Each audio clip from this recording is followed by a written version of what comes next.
perkenalkan, nama aku Anabella dan hari ini aku akan menceritakan kisah seorang pahlawan kemerdekaan Indonesia yaitu Bung Tomo.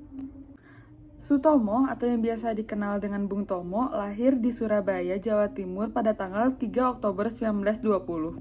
Nama ayahnya adalah Kartawan Cipto Wijoyo dan ibunya adalah Subastita. Tomo dibesarkan di rumah yang sangat menghargai pendidikan. Ia berbicara dengan terus terang dan penuh semangat. Ia suka bekerja keras untuk memperbaiki keadaan. Bung Tomo kecil mengenyam pendidikan di Sekolah Rakyat di Surabaya atau biasa disebut HIS yang berbahasa Belanda sebagai bahasa pengantarnya. Kemudian ia melanjutkan ke sekolah Mulo di Surabaya.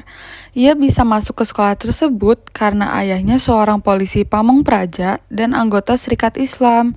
Namun pada usia 12 tahun ia terpaksa meninggalkan pendidikannya di Mulo dan melakukan pekerjaan kecil-kecilan membantu orang tuanya untuk mengatasi dampak depresi yang melanda dunia saat itu.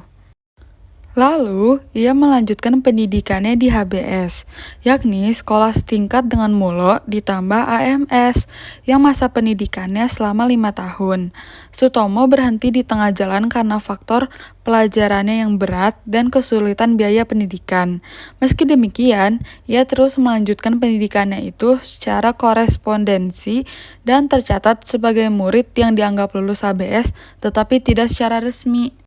Setelah malang melintang di dunia politik, ia melanjutkan pendidikan tingginya di Universitas Indonesia tahun 1959.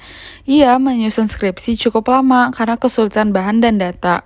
Skripsi yang disusun Bung Tomo berjudul Pengaruh Agama pada Pembangunan Ekonomi di Daerah Pedesaan Indonesia dengan dosen pembimbing Prof. Dr. Selo Sumarjan. Meski demikian, skripsinya tak pernah diuji. Setelah itu, Bung Tomo bergabung dengan Kepanduan Bangsa Indonesia KBI. Memasuki usia 17 tahun, ia meraih tingkat Pandu Garuda di KBI. Dengan pangkat tersebut, ia mulai dikenal oleh banyak orang. Di sini, Sutomo menunjukkan kepeduliannya kepada bangsa. Selain aktif di Kepanduan, ia juga terlibat dalam dunia tulis-menulis. Pada usia yang masih muda tersebut, ia menjadi jurnalis lepas pada harian Suara Umum. Selanjutnya, 3 tahun kemudian, ia bekerja di kantor berita Antara, bagian bahasa Indonesia untuk wilayah Jawa Timur. Ia menggelorakan rakyat Indonesia, khususnya yang berada di Surabaya, untuk melawan penjajah Inggris yang ingin merebut kembali Indonesia. Bung Tomo berorasi lewat radio untuk membakar semangat rakyat untuk berjuang mempertahankan Indonesia. Peristiwa itu 10 November 1945, kemudian dijadikan sebagai Hari Pahlawan Nasional.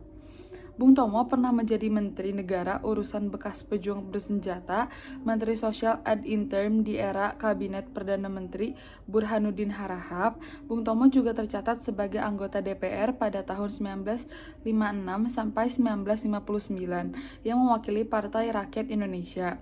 Bung Tomo baru bisa mendapatkan gelarnya pada tanggal 10 November 2008 setelah pemerintah didesak oleh Gerakan Pemuda Golkar.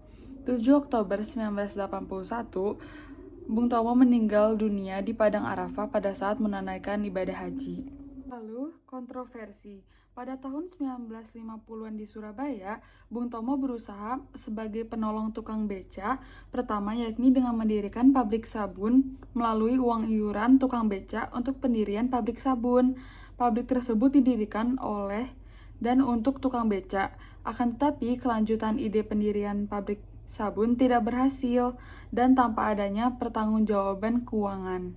Jadi segitu saja cerita singkat tentang Bung Tomo. Terima kasih, dadah!